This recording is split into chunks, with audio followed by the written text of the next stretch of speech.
Mexique, après la rupture d'un forage pétrolier en mer, une catastrophe écologique sans précédent. Tour de France, Van Impe gagne au Menuire, Hinault deuxième, augmente son avance au classement général. Mesdames et messieurs, bonsoir. Nous commencerons par la marée noire au Mexique. Il s'agit d'une catastrophe de très grande envergure. La marée noire menace directement les côtes mexicaines à la suite de l'explosion il y a 6 semaines d'un puits de forage de pétrole sous la mer. Ce n'est pas à Los Angeles, pourtant à 1h30 de vol de Mexico, que l'on va obtenir de plus amples informations sur le drame qui se joue près des côtes mexicaines. 5 lignes en page 6 de l'Examiner il y a quelques jours et de temps à autre 30 secondes d'image à la télévision. Autour de moi, quand je parle de pollution au large des côtes mexicaines, on me demande de quoi je veux parler et de quelle catastrophe il s'agit. Il faut donc téléphoner à la Pemex pour savoir ce qu'il en est. Or, il est pratiquement impossible de parler avec les responsables en haut lieu sans passer par le service de presse. Or, il est tout aussi difficile d'obtenir le dit service de presse. Messieurs Cardenas et Zama sont toujours en réunion. Première conséquence de cette catastrophe, c'est la panique parmi les pêcheurs. La compagnie Pemex, qui essaye bien sûr de minimiser le problème, a reconnu qu'il lui faudrait au moins 2 mois pour maîtriser, si elle le peut, le puits de pétrole d'Ixtoc. Alors la production de crevettes a déjà chuté de 25% et 20 000 marins ont dû regagner les côtes du Mexique. Mais nous aussi, nous avons connu un des 8 accidents graves de plateformes pétrolières qui a failli tourner la catastrophe. Vous vous souvenez peut-être, c'était à Ekofisk en 1977, en mer du Nord, pas très loin des côtes françaises. Il avait fallu faire appel à l'époque au pompier volant Red Adair, le spécialiste texan, pour stopper cette pollution pétrolière. Vous le voyez ici arriver sur une barge de débarquement auprès de la côte. Au Mexique, Red Adair a aussi voulu tenter d'éteindre ce puits. Il a échoué et le pétrole coule toujours dans le golfe du Mexique, provoquant une très grave catastrophe écologique. La vie sous-marine notamment, comme en mer du Nord, comme lors des pollutions côtières par les pétroliers qui s'échouent, est très grave. Voilà la carte des implantations de stations pétrolières dans le monde. Vous voyez qu'il y en a déjà un grand nombre et ces stations augmenteront de plus en plus. On en est actuellement à près de 20 000 puits offshore, c'est-à-dire loin des côtes, et ça va continuer parce que le pétrole est pratiquement découvert entièrement sur Terre et on n'a pas d'autre moyen de se procurer du pétrole qu'aller le chercher très loin sous la mer. Donc, avec cette catastrophe qui, rappelons-le, va atteindre celle de la Moco-Cadiz la semaine prochaine, on risque de remettre en cause la recherche pétrolière en mer.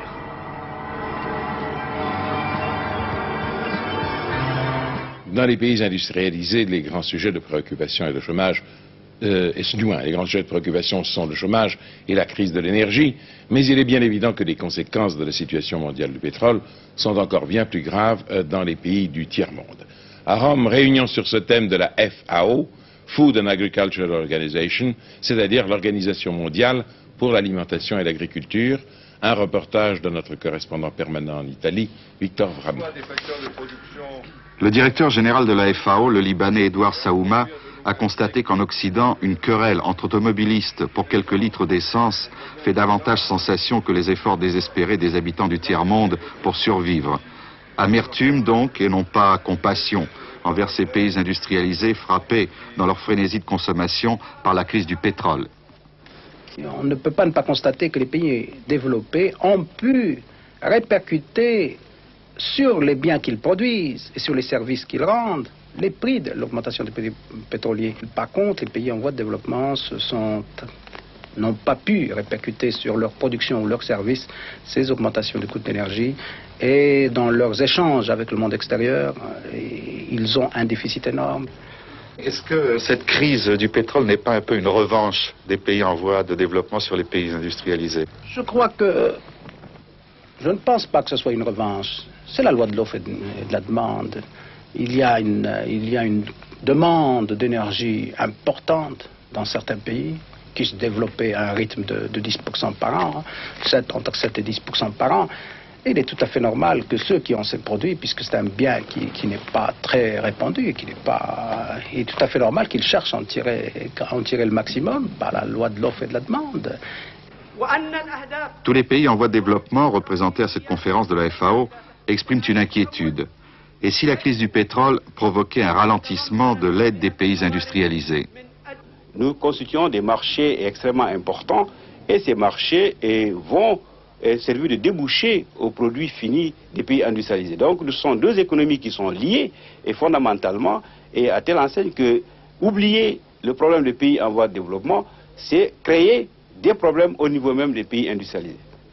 Est-ce que vous pensez qu'un jour les pays en voie de développement auront ce problème, à savoir est-ce qu'on va rationner l'essence, est-ce qu'on pourra ou non utiliser la voiture le dimanche Eh bien, peut-être qu'ils n'ont pas encore le problème de savoir comment utiliser la voiture le dimanche, parce que beaucoup d'entre eux utilisent encore bien la marche à pied.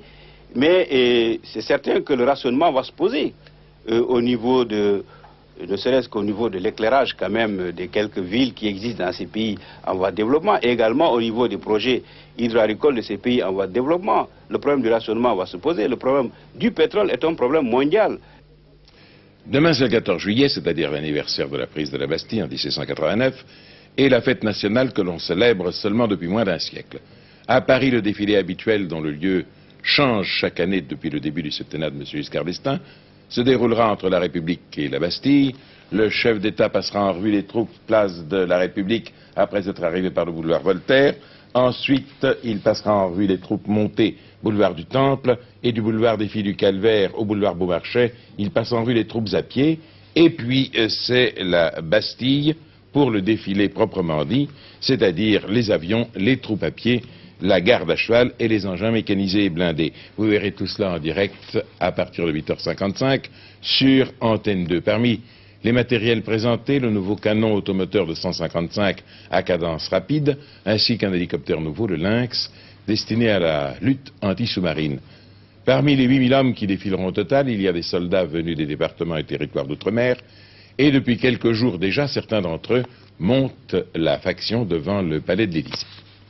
M. Jox, député socialiste, demande à M. Perfit, dans une question écrite, de bien vouloir, à l'occasion du 14 juillet, faire effectivement appliquer les textes qui permettent de libérer immédiatement certains jeunes détenus condamnés à la suite des manifestations du 23 mars. Notre confrère François publie son sondage mensuel de popularité IFOP. Par rapport à juin, M. Giscard d'Estaing gagne 2 points, passant de 46 à 48% de satisfaits. M. Barre progresse également de 2 points, de 30 à 32. Les déclarations du Premier ministre à propos de l'évolution du salaire continuent à susciter des réactions. La CGT appelle à une riposte d'envergure nationale contre ce qu'elle appelle, je cite, les objectifs réactionnaires du pouvoir politique et du patronat. Cela dit, concrètement, les patrons sont embarrassés. Témoin ce PDG d'une entreprise qui fabrique des meubles et qui se demande comment il va appliquer les principes énoncés par le gouvernement. Nous avons déjà pris des mesures pour appliquer ce principe, puisque nous avons limité l'augmentation dite de pouvoir d'achat à la limite du plafond de la sécurité sociale, c'est-à-dire 4 470 francs. Donc, si vous voulez, nous ne faisons porter l'incidence du pouvoir d'achat que sur cette somme. Au-delà, il y a blocage, il n'y a pas incidence du coût de la vie. Concrètement, comment ça se présente? Vous donnez des augmentations en cours d'année, alors qui y a droit, qui n'y a pas droit? Alors, c'est dans l'application, autant le principe, on peut être tout à fait d'accord, autant dans l'application, là, nous pose de très sérieux problèmes. D'abord parce que l'encadrement, le personnel de maîtrise, le personnel industriel dont nous avons besoin pour gérer la crise et puis pour nous développer, et qui apporte des augmentations de productivité, ne comprend pas, ou comprend très très mal, qu'on lui bloque son augmentation, son maintien de pouvoir d'achat. Nous avons un problème important d'application de ce principe. Mais sincèrement, est-ce qu'il vous est possible de prendre aux salaires les plus hauts pour redistribuer aux salaires les plus bas sans que la masse salariale augmente plus vite que les prix? De toute façon, je veux dire une chose, l'impact est faible, dans la mesure où, par exemple, dans notre personnel de Tours, nous avons 54 personnes qui sont concernées par la limitation, contre 422 ouvriers et 59 employés qui, eux, ne dépassent pas le plafond de la sécurité sociale. Donc, si vous voulez, les phénomènes de transfert sont peu importants, et je dirais moi que ce qui est important pour l'entreprise, c'est de devenir plus productive, d'arriver à faire par tête de pipe plus de chiffre d'affaires et plus de marge, et c'est là où on a besoin de ne pas démotiver le personnel d'encadrement. Alors, ce principe gouvernemental vous paraît quasiment impossible à appliquer, mais si la part du gâteau doit quand même diminuer, que faut-il faire? Je crois qu'il faudrait l'élargir, non seulement aux salariés, dont on connaît le montant des rémunérations et qui est une chose précise, mais l'étendre aux autres catégories de la population. Car je ne vois pas pourquoi l'entreprise, qui est quand même la base de la richesse de la nation, serait la seule pénalisée par ce principe que, je le répète, que je trouve bon, et même nécessaire, mais qu'il faut élargir. Alors à Lyon, aujourd'hui, M. Barre a répondu aux interprétations fausses faites de son interview au quotidien Rhône-Alpes, interview publiée hier. Dire que l'augmentation des salaires serait égale à zéro, a-t-il expliqué, est une interprétation superficielle et fausse. Je dis simplement que cette augmentation ne doit pas aller plus vite que celle des prix. En ce qui concerne les écarts entre hauts et faibles revenus, M. Barre a précisé qu'il appartenait aux chefs d'entreprise, en fonction de leurs possibilités et du dialogue avec les travailleurs, de fixer la progression des diverses catégories, tout en faisant un effort en faveur des salaires les plus faibles. J'attaque les cadres, a encore ajouté M. Barre, oui, si les cadres ont des rémunérations fortes, et alors il n'y a pas de raison pour qu'ils ne participent pas à l'effort de justice et d'équité. Fin de citation. Devoir de vacances pour les chefs d'entreprise avant que commence la grande vague de congés. Les employeurs ont une obligation à inscrire leurs salariés, ainsi qu'eux-mêmes, à la mairie, pour préparer les listes électorales des conseils de prud'homme. Date limite 31 juillet, mais pour les entreprises qui ferment déjà ces jours-ci, pour les congés annuels du personnel, c'est donc d'urgence qu'il faut faire ces démarches. Pourquoi ces élections et quelle est exactement l'utilité des conseils de prud'homme? Laurence Graffin va nous l'expliquer. Quand un employeur et un salarié sont en désaccord, ils peuvent aller devant un tribunal spécial. C'est le conseil de prud'homme. Les juges ne sont pas des magistrats professionnels, ce sont à égalité des représentants élus des employeurs et des salariés. Ce monsieur, par exemple, vient directement de son travail, plusieurs après-midi par mois, pour jouer son rôle de conseiller prud'homme, côté salarié.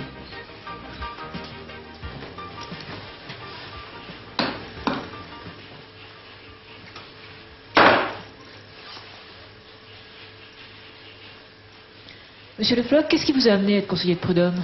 Je suis conseiller prud'homme parce que je suis déjà un syndicaliste et que pour défendre les intérêts des travailleurs, il est tout à fait de mon devoir d'être parmi les conseils de prud'homme. Ce Figaro, qui ondule avec dextérité la chevelure de sa cliente, est aussi président de conseil de prud'homme. C'est la fédération de la coiffure qui lui a demandé de devenir conseiller côté employeur.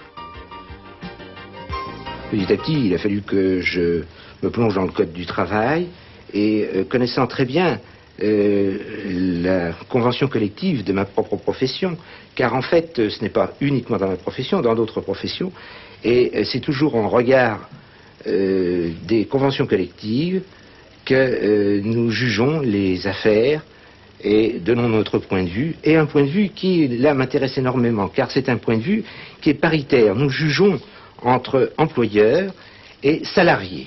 Toute décision est toujours prise paritairement. 80% des cas qui viennent devant les prud'hommes sont des licenciements ou des démissions. Ceux qui ont recours au conseil de prud'homme peuvent le faire gratuitement et se défendre avec l'aide d'un avocat, d'un syndicaliste ou même tout seul.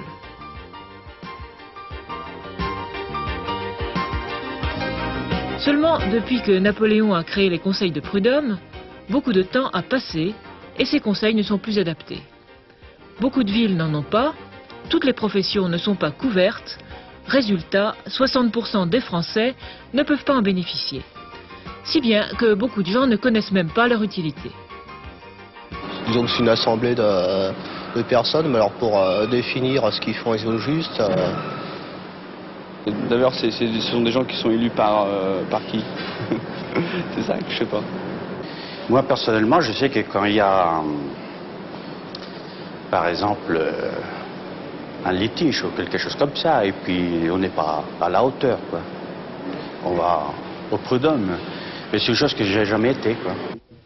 Vous, est-ce que vous seriez candidat pour être conseiller de prud'homme? Actuellement, non, car les affaires étant ce qu'elles sont et la relance absolument négative actuellement, me prennent beaucoup trop dans mon entreprise pour m'occuper de choses extérieures, que je regrette d'ailleurs. Mais un jour, lorsque les affaires iront bien mieux, je l'espère, à ce moment-là, je serai éventuellement candidat. Une loi récente prévoit la généralisation des prud'hommes sur toute la France et à toutes les professions. Des élections sont prévues pour décembre. Et dès maintenant, les employeurs déclarent leurs salariés ainsi qu'eux-mêmes aux mairies. L'enjeu de ces élections, c'est une meilleure justice pour les conflits individuels dans l'entreprise. Pour ceux qui deviennent conseillers, c'est aussi une expérience humaine. Les progrès dans les rapports israélo-égyptiens sont rapides. La presse israélienne estime que la récente rencontre à Alexandrie entre M. Sadat et Begin constitue le début d'une collaboration entre les deux pays dans les domaines d'intérêt commun stratégique et géopolitique.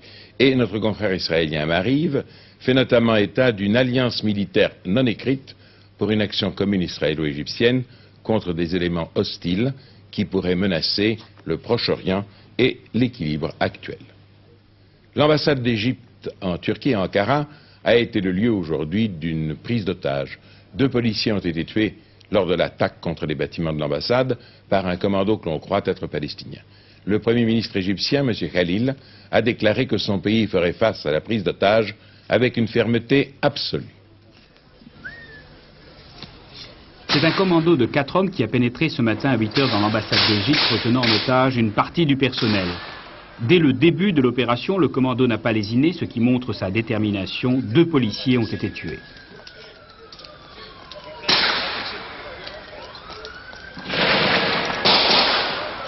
Par l'une des fenêtres de l'ambassade, lançant des tracts, le commando a fait connaître ses exigences. Annulation de l'accord égypto-israélien, libération de 2 Palestiniens détenus en Égypte et rupture des relations diplomatiques entre la Turquie et Israël. Très rapidement, la police et l'armée turque ont bouclé tout le quartier et ce fut l'utilisation des grands moyens. Les forces de l'ordre ont essayé de prendre d'assaut l'ambassade, déclenchant un violent échange de tirs, mais sans résultat.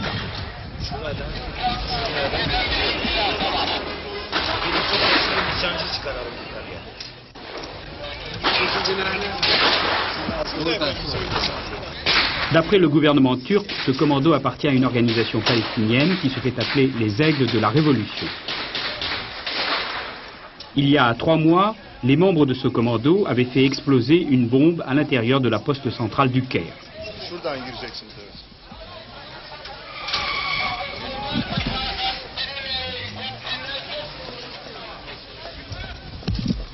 Alors, attaque ambassade, l'Égypte accuse l'OLP, attaque ambassade, dit une autre dépêche de l'AFP, l'OLP dégage sa responsabilité. Selon le New York Times, la cote de popularité du président Carter continue à baisser. Il avait 30% de partisans en juin, il n'en a plus que 26% à l'heure actuelle. D'autre part, sur 100 personnes interrogées parmi les partisans du Parti démocrate, celui qui est au pouvoir, 53% sont favorables à une candidature d'Edward Kennedy dans la course à la Maison-Blanche et 16% seulement sont pour M. Carter. Portugal, le président de la République, M. Ramalho Eanes, a dissous le Parlement, ce qui va mener à des élections anticipées. Dans 3 jours, mardi 17, réunion de l'Assemblée européenne, élue le mois dernier par les 9 pays de la communauté. Tous ces jours-ci, la plupart des 410 députés se sont réunis à Luxembourg pour de premiers contacts. Voici un résumé de la semaine européenne, à la veille donc de la première session de l'Assemblée de Strasbourg.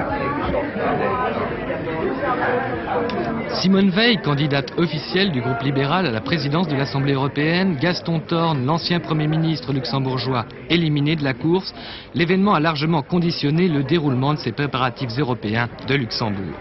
Une semaine faite pour accueillir les 410 députés, pour initier les 346 nouveaux, mais aussi pour faire connaissance entre élus de pays différents et surtout pour former les groupes parlementaires.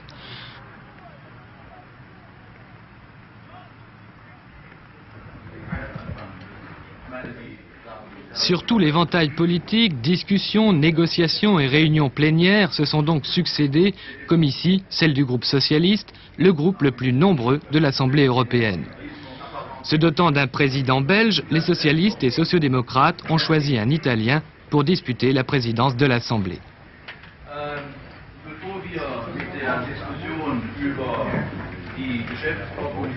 Christian de la Malène et les démocrates européens de progrès, autrement dit les gaullistes français plus quelques Irlandais, n'auront pas, eux, de candidats. Ils laissent dire qu'ils n'empêcheront pas Mme Veil d'accéder à la présidence.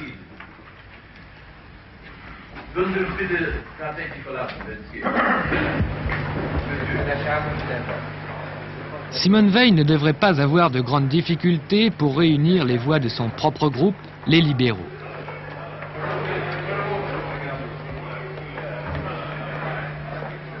Quant aux conservateurs britanniques, elle est allée les voir en personne pour les rassurer sur son éventuelle présidence.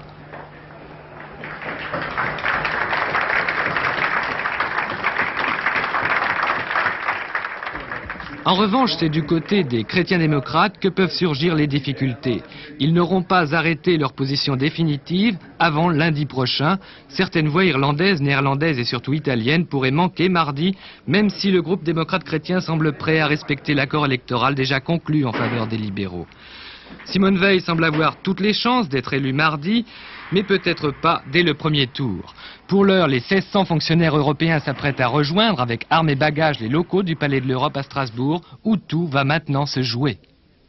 En France, le nombre des candidats aux divers baccalauréats techniques augmente. L'an passé, il y en a eu 100 000, cette année à peu près 103 000. Sur ces 103 000, 61 000 ont été reçus, dont un peu plus de la moitié du premier coup. Les bachots techniques les plus en vogue sont ceux qui touchent au domaine de l'économie, gestion, commerce par exemple. Le baccalauréat musique n'avait attiré qu'un peu moins de 300 candidats, mais la proportion des reçus a été exceptionnellement élevée, plus de 90%. Lundi, nous serons en mesure de vous donner les statistiques pour l'ensemble des bachots dans les diverses séries.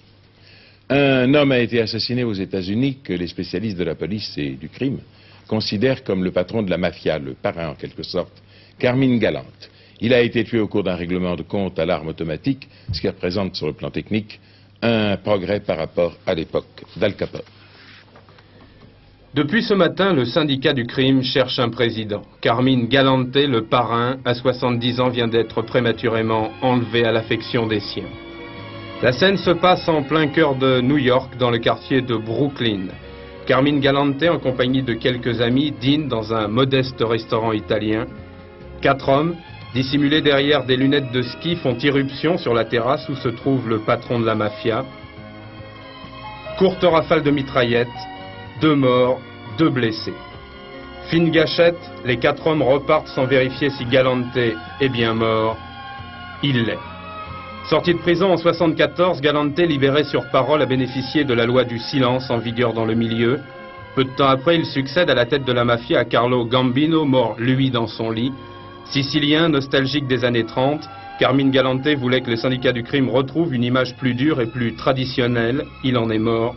La drogue, le jeu, le racket, les courses et la prostitution ne resteront pas longtemps orphelins. L'agence américaine de l'aviation civile a levé l'interdiction de vol des DC-10. Les appareils étaient immobilisés depuis le dernier accident, c'est-à-dire au début du mois de juin.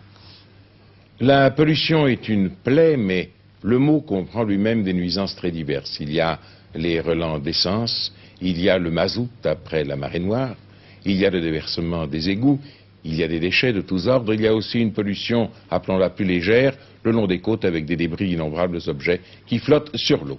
Chaque année, entre juin et septembre, 1500 mètres cubes de déchets flottants sont ramassés au large de la plage de Saint-Jean-de-Luz. 1500 mètres cubes, cela représente environ une maison de 4 étages de plastique, bois ou autres matériaux polluants. Pour réaliser ce ramassage, la municipalité a installé un filet anti-pollution qui est en fait un filet anti-requin utilisé aux États-Unis.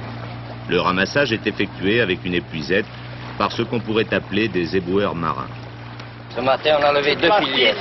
La filière du boulevard, l'autre du bout. On avait 2 paniers et demi, à peu près 2 bons paniers, quoi. D'algues et d'herbes. Il y avait pas mal de plastique aussi. Il y avait pas mal de plastique aussi, hein. Mardi, on a fait un chargement terrible de plastique. Plastique espagnol, là. Avec Charles. Pour les gens de Saint-Jean-de-Luz, la provenance de la pollution ne fait aucun doute. Elle vient d'Espagne. Nous sommes en bordure d'un océan, donc à prédominance de vent d'ouest et du courant du Gulf Stream. Et de ce fait, nos amis espagnols nous font de temps en temps cadeau comme ça de ces plastiques qui nous viennent chez nous gratuitement. Vous n'avez pas essayé avec les autorités espagnoles de prendre quelques accords? C'est un problème diplomatique extrêmement important. Vous voyez déjà les aléas de la diplomatie et je pense que ça se résoudra plutôt par le civisme de tout le monde que par la diplomatie. La diplomatie ne réglera pas tout, en effet. Mais la pollution n'est pas que le fait des autres, c'est aussi à chacun d'en prendre conscience. Je crois que le plus grand pollueur est la personne physique. Et je pense que petit à petit, lorsque les cours de civisme arriveront à se mettre en place, eh bien, ma foi, la pollution se résoudra d'elle-même. En attendant, les efforts de ramassage permettent aux vacanciers de profiter d'une eau propre. L'exemple de Saint-Jean-de-Luz peut être un exemple à suivre. Sport, l'étape du Tour de France avait une véritable résurrection, celle du Belge Lucien Van Impe, vainqueur du Tour il y a 3 ans, mais qui depuis lors n'avait guère brillé. Il a remporté aujourd'hui la grande étape des Alpes, les Menuires-Morzine. Nous sommes à 4 km de l'arrivée. Le peloton de tête roule allègrement sur les Menuires et Bernard Hinault va démarrer pour contrer une attaque de Criquelion. Il est au coude à coude avec le Belge Lucien Van Impe et regardez de quelle façon ils vont créer le trou. L'écart se creuse. Job Zoetemelk, Bataglin et Polanski sont définitivement lâchés et concèdent près d'une minute, alors qu'à 500 mètres de la ligne, Lucien Van Impe surprend Hinault et lui ravit la victoire d'étape. Bernard Hinault conforte son avance au classement général, se situant à 2 minutes 45 de Job Zoetemelk, à l'issue d'une étape disputée sous la pluie et marquée par de nombreux abandons, dont celui de Jacques Esclassan.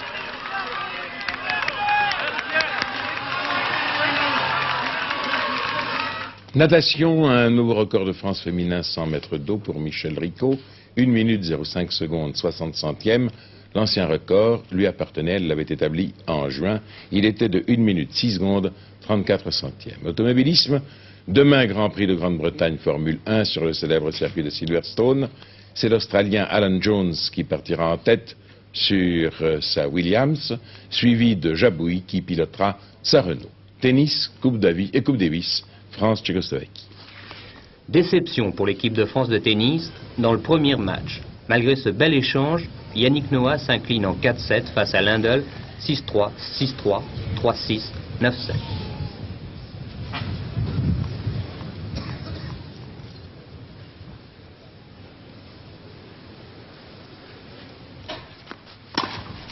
Satisfaction en revanche, Gilles Moreton. Nous allons voir tout de suite après Noah Lindl. Le voici. Gilles Moreton enlève les 2 premiers sets à son adversaire Smith, perd les 2 suivants et dispute en ce moment même la 4e manche.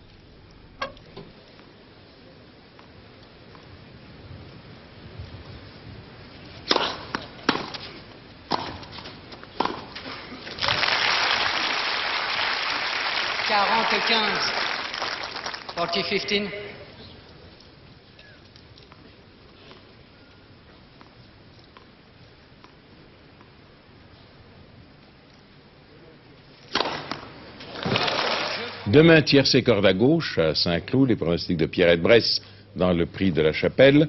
Le 8, Caron, qui est un cheval très régulier. Le 4, Dancing Master, qui paraîtrait déclassé sur une forme ancienne, mais qui a plutôt déçu cette année. Le 2, Nachito Chess, dont on parle souvent. Le 3, Zefiro, qui a admirablement couru il y a une quinzaine de jours. Le 5, Marie Diable. Le 10, Lido. Et le 6, Fair and Square. Alors, la météo, eh bien, demain, le ciel restera très nuageux le matin.